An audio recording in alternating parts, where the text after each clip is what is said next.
Good afternoon, everyone.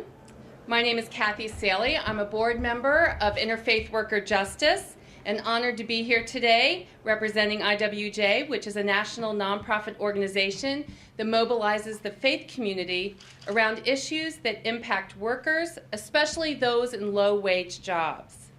I'll be your moderator this afternoon, and I am just blessed to be joined by a group of women leaders who are on the front lines of the national push for a minimum wage increase. Saturday is International Women's Day, and we're here today to lift up the struggles of millions of hardworking women who make up nearly 2/3 of our nation's minimum wage earners. Many of these women are single parents and the sole providers for their families. Their average pay of $15,000 per year, which is below the poverty level for a two-person household, forces them to rely on charity or government assistance to survive. As the President said in his State of the Union address this past January, nobody who works full-time should have to live in poverty. As people of faith, we respect the dignity of all workers, and we call on our elected leaders to ease their burden by making the minimum wage a family wage. To talk more about the need for a minimum wage increase, we are joined here this afternoon by Senator Boxer, Senator Hirono, Sister Simone Campbell of Network, a Catholic social justice lobby, and Nancy Duff Campbell of the National Women's Law Center, Naya Potts, one of the worker leaders of the Good Jobs Nation campaign, and hopefully, the Reverend Jennifer Butler of Faith and Public Life. There will be a short time for question and answer after the last speaker, and I will, with no further ado, turn this over to Senator Boxer. Thank you so much. I think I'm fine. I am just so pleased to be here with my incredible colleague, Senator Hirono, who has made such a difference already since she came here, and the faith leaders who are here, and others. We're working hard. We're working hard to give America a raise. And we will hear from a woman who knows firsthand how hard it is to raise a family on the minimum wage and who helped fight for the executive order by President Obama to raise the minimum wage for federal contractors. And we all echo the president's sentiments. No one in America should have to live in poverty after putting in a full day's work. You're exhausted, you've given and given and given, and yet, when you kiss your child goodnight, you know you can't make ends meet. That's just an injustice, and we're about justice. So right now, a mom who's working full-time on the minimum wage earns just $290 a week. That's $15,000 a year. Again, below the poverty line for a single mom. At a time when 400 families control as much wealth as 150 million Americans, we must do more to lift families out of poverty and expand opportunity for all. Remember, 400 families are worth more than 150 million Americans. It's hard to wrap your arms around that, but it is worth repeating. And we can start to make a small difference in that by raising the minimum wage. Now, the minimum wage, I call it a 2/3 problem, and we'll show you why. 2/3 of minimum wage workers are women. 2/3 of tipped minimum wage workers are women. And in 2/3 of America's families, women are the breadwinners or the co-breadwinners. So think of 2/3 and then think of women. Good news is that when we raise that minimum wage, economists project it will raise the wages of 15 million women in America. And it will lift 20% of the children in America, would lift them up and help them. So that's why we're here to support Senator Harkin's bill, the Minimum Wage Fairness Act of 2013, which would raise that minimum wage from $7.25 an hour to $10.10 in 3 steps between now and 2016. We must do it for the millions of people who are struggling to make ends meet. And again, for those women who are disproportionately impacted by the minimum wage. Moms like Wendy Hirono. She works directing vehicles at an airport and has 2 other jobs as well. 3 jobs. But she doesn't make enough to support her 2 daughters. We have to do it for hardworking women like Sharika Elliott, who works all night as a janitor, scrubbing floors, cleaning toilets, but she still doesn't make enough to get her 2 kids above the poverty line. And where is Naya Potts? Where's Naya? We must do it for one of our guests today, Naya, who works in the food court in a federal building downtown and is raising her son on the minimum wage. These workers should share in America's growth, not fall further and further behind. So I thank President Obama for raising the minimum wage for federal contractors to $10.10 an hour. This applies to all new contracts, and hundreds of thousands of workers will get a raise. And now it's time for Congress to raise the minimum wage for all workers. And I want to end with a final point. You will hear a lot about this recent CBO study from those who were looking for any excuse not to raise the minimum wage. Let me be clear. Many, many studies disagree with the CBO. A study by 3 prominent labor economists from the University of Massachusetts, the University of North Carolina, and the University of California, Berkeley, found that minimum wage increases do not cause job losses. The Economic Policy Institute found the Harkin bill would increase employment by 84,000 jobs and add $22 billion to our economy over 2.5 years. So there are many other studies I could cite, but there you go. But I want to really cite history, reality with you on why the CBO doesn't make sense when they say there'll be job loss. In 1956, when I was a kid, the minimum wage was $1. And for kids like me who went to work at my first job, it was 50 cents. You had the lower wage for kids. Since then, follow me here, we have raised the minimum wage 18 times since 1956, and the economy has added more than 80 million jobs. So anyone who tells you that when you raise the minimum wage you lose jobs, just cite the facts. Facts are stubborn things. And cite those facts. And this is one fact that we lived through. We know what is happening. What if they said when the minimum wage was $1, never raise it because it'll lose jobs, and it was still $1? Certainly everybody would have a job, but it would be almost like slavery. Almost. So let's face it, the CBO's got it backwards. Former Secretary of Labor Robert Reich recently recalled how when the Clinton administration proposed a minimum wage increase, opponents screamed, that would be a job killer. Well, they raised the minimum wage and created 23 million jobs during the Clinton years, and they balanced the budget. So let's look at the facts, let's look at history, and let's not say to people who make stuff up, that there's any credibility to their argument, because it's been disproven by many studies and reality. Raising the minimum wage will lift up our country, will lift up our workers, it always has. It will lift up our businesses as people are able to spend more at the grocery store and the local restaurant and throughout their communities. So I'm really, really pleased to be here. And I would turn it back to our wonderful host, who will introduce the next incredible speaker you have to look forward to. Senator Hirono. I think I just step up to the podium. There you go.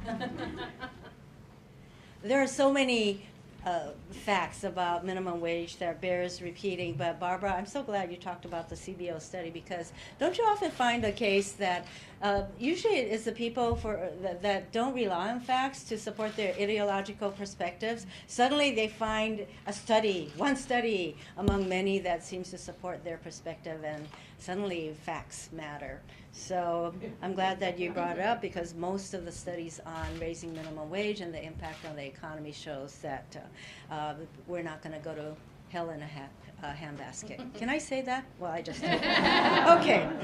Well, thank you, sister. I'm glad to be here. I'm surrounded by the right people. I said that. It is very true that most people who are minimum wage workers are women, as was my mother.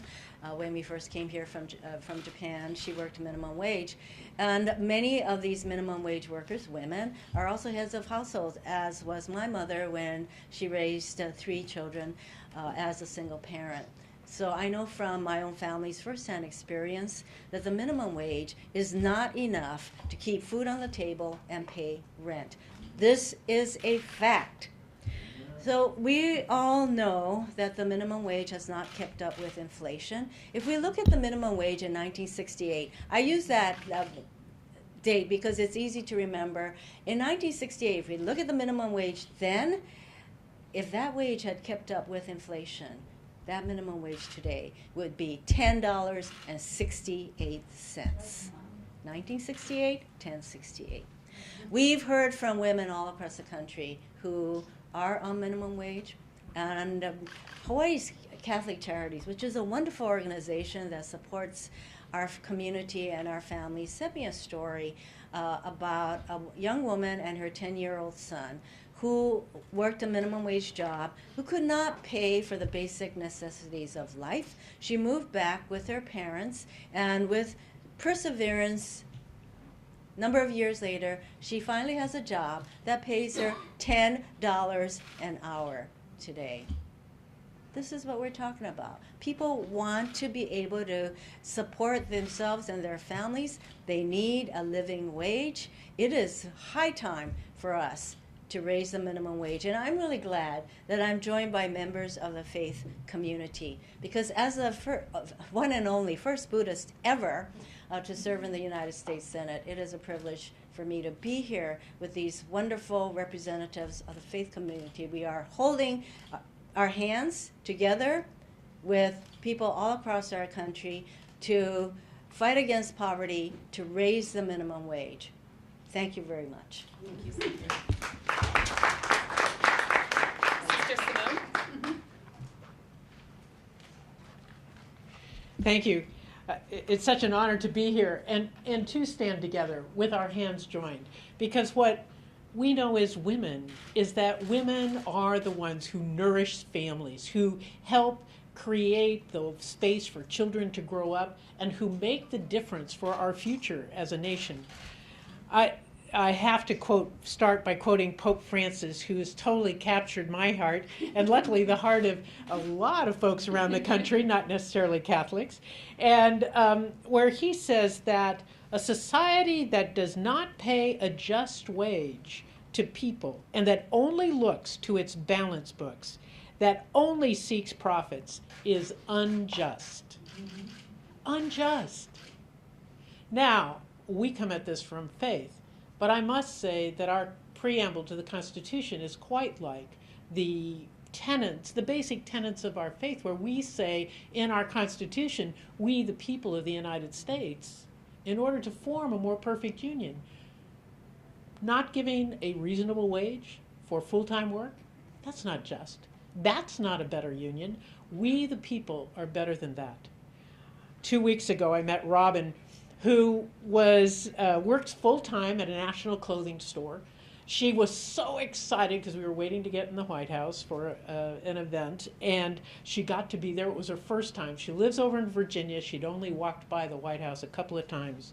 And she had gotten a new blue dress at her clothing store and only had to pay $20.43. She was so excited at the great deal she got that it looked really good on her. And then she said to me, "You know, I work full time. I make minimum wage, but you'd never know by looking at me that I live in a homeless shelter because I can't afford rent. It's not enough." And then we got talking about the struggle she has trying to make a go of it. And the fact is, it's hard for all minimum wage workers. It is impossible. And so some, not in Congress, would want you to think that the issue is we have to incentivize work. We have to help people want to work. The fact is, people want to work. People are working, and yet justice is not being done. Raising the minimum wage would allow Robin to realize her dream of just even having a room of her own that she could call her place. Now, in our nation, it also has been said that it's only about raising or increasing profits, and that we ought to have some miraculous idea that money will trickle down. Well, now the fact is, we've been raising profits for at least 10, 20 years where we do not see an increase in wages. The time is now to change the direction of our nation, to step closer to justice. This is not just about a society at war with itself among classes. This is about justice. Because if we get money in the hands of folks like Robin, it's going to build our economy. It's going to create more opportunity. And our people will be able to live in dignity. That's at the core of our faith. It's at the core of our Constitution. We're so grateful for the leadership here on the parts of our senators to make raising the minimum wage happen. It's the right thing for faith, for justice, and for our nation. Thank you. Thank you, and thank you to the senators and my other distinguished colleagues, especially my Sister Campbell, who's not really my sister, but I'm adopting her today. We're related in some way. So as not to repeat what others have said, obviously, as we're all making clear today, raising the minimum wage is definitely a women's issue, as Senator Boxer has so eloquently stated with her two-thirds system. It's really important for many reasons. But I just want to address a few of the arguments on the other side. Some have argued that this isn't really important because it's really just teenagers who make the minimum wage, and they're in their first jobs or they're living with their parents, and their parents have money and they don't really need to have more money. But that's not true. By far, the vast majority of women who make the minimum wage are adults, not teenagers. And the majority of them do not have income from a spouse. That's been another argument. Well, minimum wage workers live with a spouse, and really they have plenty of family income, or they're only working part-time. But that's not true when it comes to women, and it's not true generally because, as I said, the vast majority don't have income from a spouse. And as others have said, many of them are single parents with kids. The majority have kids, and many of them are single parents with kids. And the amount of money, $15,000 a year, that you get from working at the minimum wage is not only not enough to support a family by any standard, but puts them well below poverty, especially the larger their families may be. Another important thing to remember is that we have a wage gap in this country. Women today, typically, who work full-time, make only 77 cents for every dollar earned by men. And for minority women, the wage gap is even wider. And what we have seen in recent years, particularly as states have raised their state minimum wages, is a contracting of that wage gap, so that it is addressing and bringing up those at the bottom of the wage scale and averaging into a smaller gap in these states, as much as 22% reduction in the wage gap in these states. So it's a way also to address equal pay and pay equity for women, as well as basic subsistence. Another argument that has been made is, and this has been coming out particularly in the last 24 hours, well, let's just do something with the EITC. That's what President Obama has proposed also. We need a raise in the EITC, particularly for childless couples, and a raise in the minimum wage. These are complementary strategies. They're not alternative strategies. And as others have expressed, sometimes Senator Hirono in particular, sometimes it's an irony when people who have been against things like the EITC for many years all of a sudden now offer that possibly as a solution to something like an increase in the minimum wage, which is really gaining momentum. And we've seen in poll after poll that Americans support raising the minimum wage, and that's particularly true among women. So I hope that the members of Congress who are here, others in these hallowed halls, will hear our cries and our support today and really help us celebrate International Women's Month by raising the minimum wage and doing it in March. Thank you.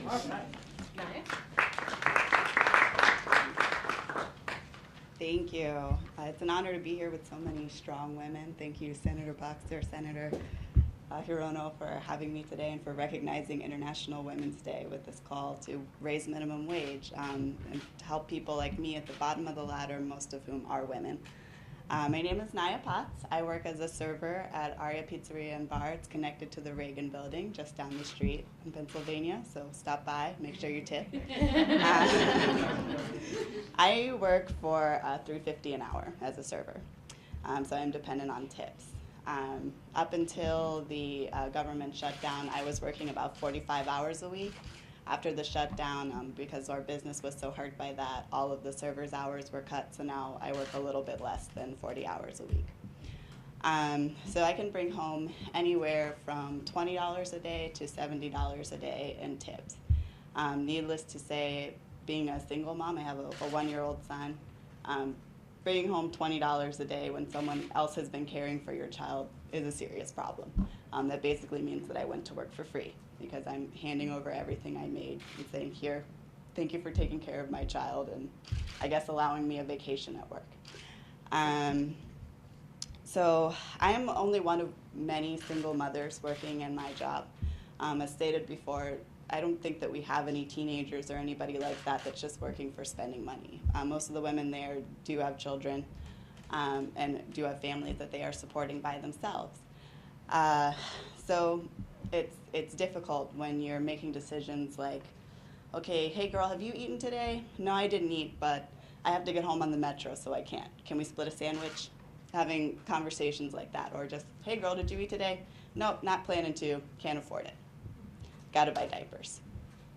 I realized, I guess, the insanity of these sorts of conversations when I realized that they were happening every day.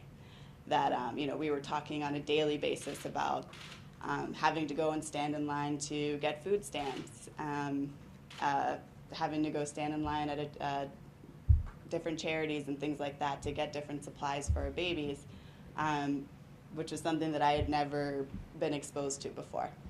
And doing that was such a humbling experience and really threatened to crush who I was as a person, that I felt like, you know what, I need to start doing something about this. I need to fight back. This can't just be me.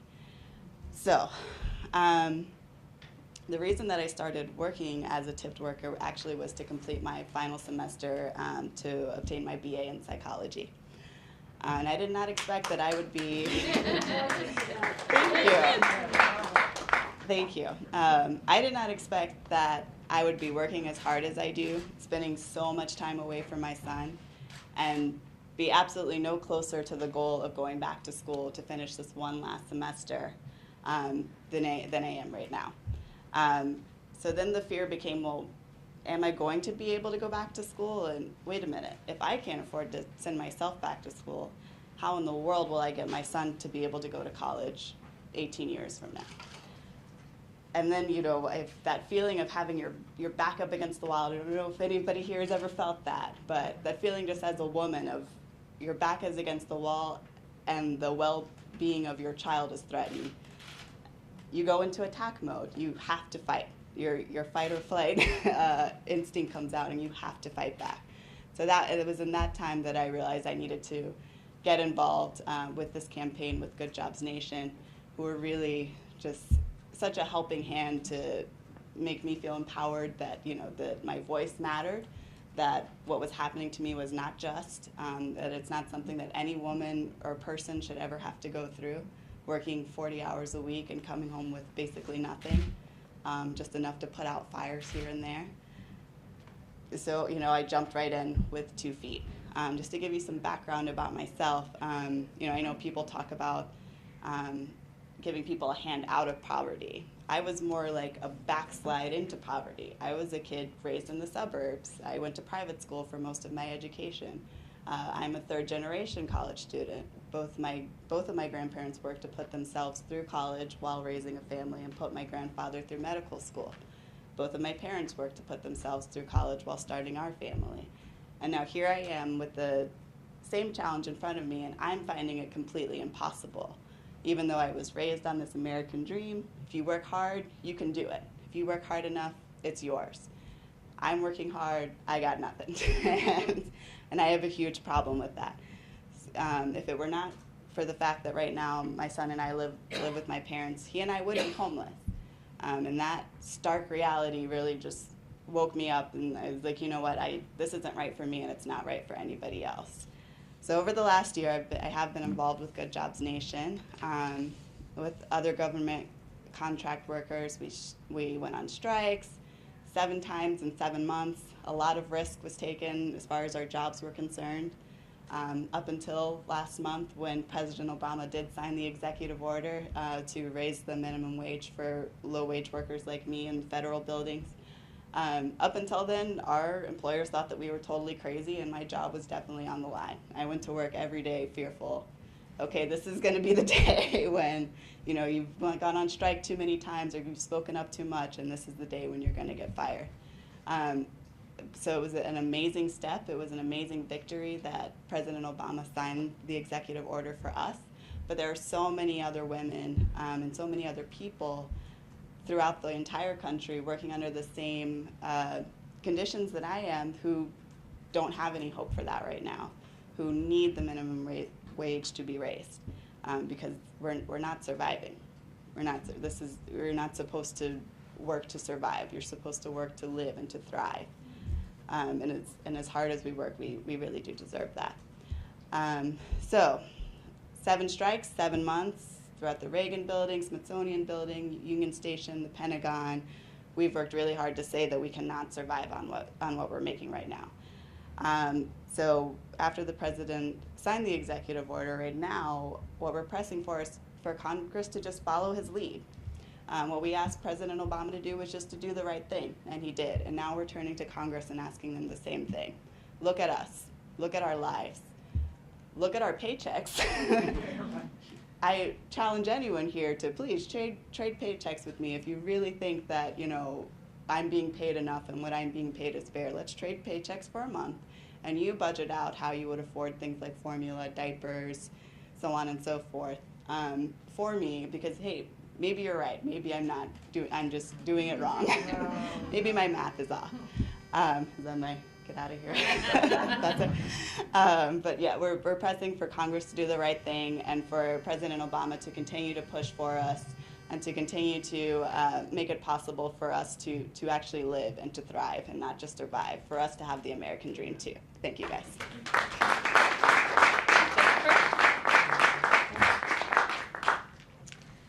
Hi, everybody. So I don't know about you, but to me, Naya is a hero. She is not only advancing her own family and taking care of her kids and working many, many jobs, but she's also taking care of her community by stepping out and putting her own sort of safety and job at risk to advocate for others. And these are the kinds of folks that we should be responding to and lifting up as a nation. My name is the Reverend Jennifer Butler, and like a lot of women, I wear about 5 different hats. I'm a Presbyterian minister, I'm a mom, I'm a CEO of a small nonprofit, and I'm a pastor's wife as well. So that counts as like 10 jobs. So I just want to tell you a bit about what I see and how this is a moral issue. We've heard the statistics that it is like a no-brainer to pass minimum wage and to raise the minimum wage, but it's a deeply moral issue that we need to ponder as a nation. As a mom, I am floored by what it takes to raise a family in today's economy. And my heart aches for all of those who are working multiple jobs, not able to see their kids and be with their families, and at the end of the day still finding that they can't both pay the rent and put food on the table. That's plain immoral and just wrong.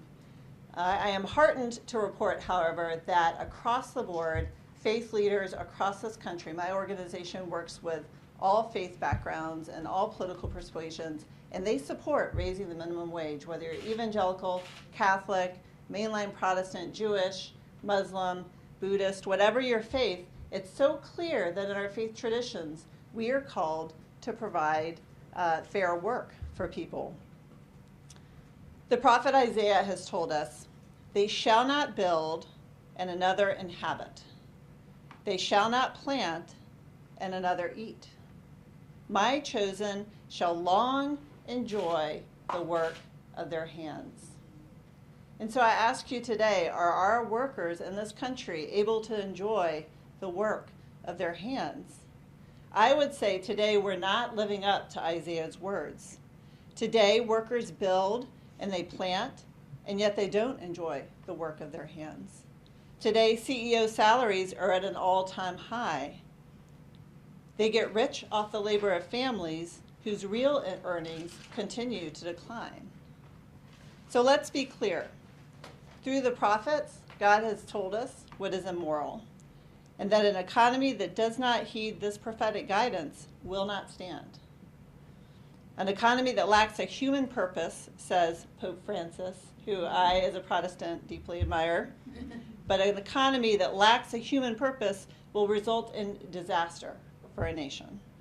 Today's economy tends to devour everything that gets in the way of increased profits, including families and children. Raising the minimum wage can start us down the long path of creating the kind of economy that God has called us to create. So let's get started. Amen. Thank you all very much. And thank you for sharing your personal stories. It's so important for us to hear. I think we're a little over, but I think we can spend another few minutes for a couple of questions. If you would raise your hand and introduce yourself with your name and the media outlet or organization you're representing, and if you have your questions being directed to a particular speaker. You're great.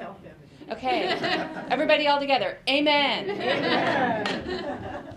You know, I wanted to say something about the preamble of the Constitution, which is so special. Here, And if you read that, you know, we the people of the United States, in order to form a more perfect union, establish justice is the very first thing. Ensure domestic tranquility is the second thing. And the third, provide for the common defense, promote the general welfare. So it's interesting to me that our founders could have done lots of different things, but they talked about establishing justice. And I just want to thank the leaders. Since I'm a member of the Jewish community, probably the only one up here, let me say I get a lot of my teachings from reading the old astute rabbis who wrote about this and how important it is to lift up the least and to, we can say it in so many different ways through so many different perspectives, but I think we all believe that this is so good for everybody. This is a win-win-win-win-win all around. And so we're going to push forward, and we hope that you'll all be with us. And to the people of faith who are here, since we've already said what we want in this room, you need to knock on some doors. Thank you very much. Thank you. Okay.